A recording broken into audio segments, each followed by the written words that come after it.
He says, do you think Diddy independently picked up these habits, or do you think somebody taught him?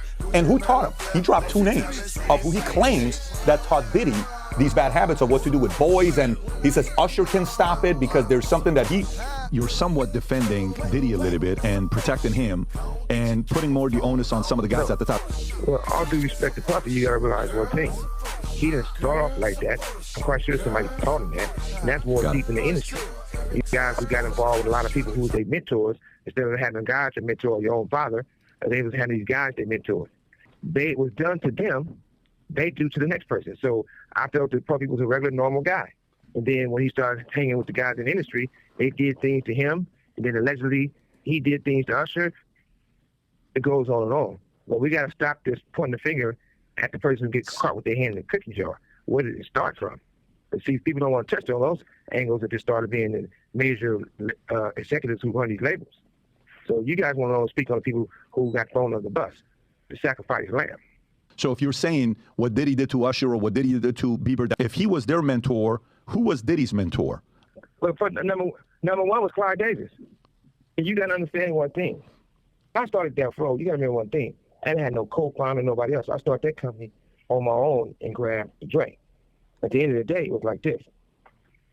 When you have, the Universal is one big company. Doug Morris is the man at the time. Jimmy Iovine's in. If Doug Morris give Puffy a deal worth a whole lot of money, and the album didn't recoup, otherwise basically like Frop didn't recoup, they're not going to give you no new money if they don't recoup the old money. But Puffy was able to go to the same umbrella and go to Jimmy and get just much even bigger check that Doug gave him. There's no puzzle. Me and Puffy not friends, never will be friends. Okay. And damn sure ain't scared of him. I ain't scared of nobody but God. It's not about I'm protecting him. I'm going to tell the truth. I'm not going to, I know a lot of stuff is true that he been got caught doing, but I'm not going to tell you something I was in the room. If I was in the room with that motherfucker, you shouldn't be talking to me, because if you was in the room with Diddy, I wouldn't be talking to you. To make an album to fucking $5 million to make an album. Until these guys having all these dancers and all this extra shit, all the surgeries and all the extra shit, right? So in the end, they blew hip-hop out the water so much that they were going to start cheating for everybody to eat. Who is making the count or policing the strings? So they all going crazy. So now everybody turn on everybody. Everybody drinking more. Everybody doing more powder. Everybody doing those little sick little moves of guys waking up with their butt sore and all that type of shit. The girls waking up, they don't know where it's at. So everybody's stressed the fuck out because the machine is over. They sold. And we all joke about it, but they always had a conversation about it, and I always say the same thing. I always say, well, you had Illuminati, and then they have the Masons. The Masons believe in God. The Illuminati believe in the devil. The Illuminati in Germany, Russia, whatever, they believe on men on men. They don't mean they part of the gay community. They mean they just overpower each other. But at the end of the day, that's why it's no great talent. Talent is not having the opportunity to get in the door, because the people with the secret society is messing around with each other. A person like myself, I'm the only guy in this business, or especially a black guy. You see why I started my company. Just said, even when they came after me, they committed fraud, bankruptcy fraud, RICO, everything you can think of. But since it was a machine that would get an artist before anyone else, they had to get me out the way. Not only would I get an artist from anyone else, I can take your artist and make him a star, a superstar that you couldn't do. And Tupac stood for a smart young man, a gifted young man, and wanted to save the world. Eventually, he cost him his life. About Tupac, you have to tell Tupac stories. It's all designed to make these people feel. You got Taylor Swift is popular, way popular, but you have an artist, or executive at Interscope or Universal or any of these places, right?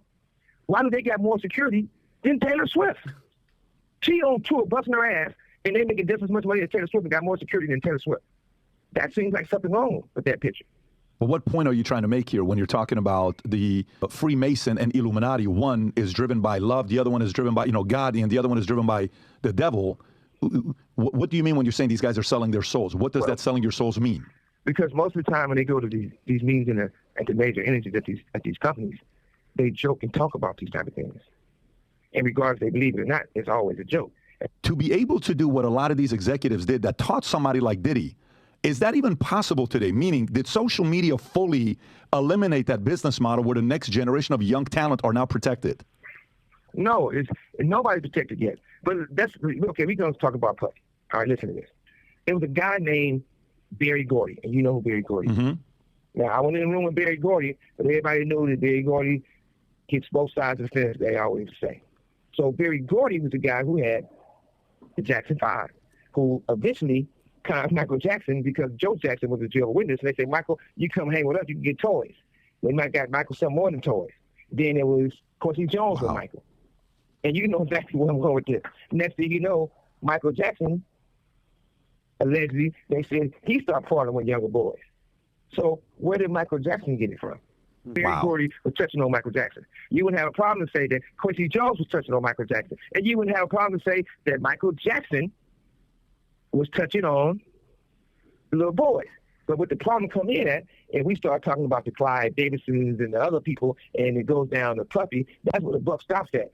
Shit, Puffy the black-ass sacrifice lamb. Shit, they ain't tripping. But if you don't stop the cycle, it's going to keep happening. Somebody need to go visit Usher right now. Say, Usher, it's not too late for you. We know you hit a few other guys you brought on, but it's not too late for them either. But at some point, you got to stop the head, or it's going to keep creating, going down. The shit goes down. People just have a problem because they want to know what they're dealing with. And it's not fair to use power and money to make somebody do something they don't want to do. That I believe, but we'll always be knowing the problem. Now we got to start working out and have a solution. And people are always going to talk.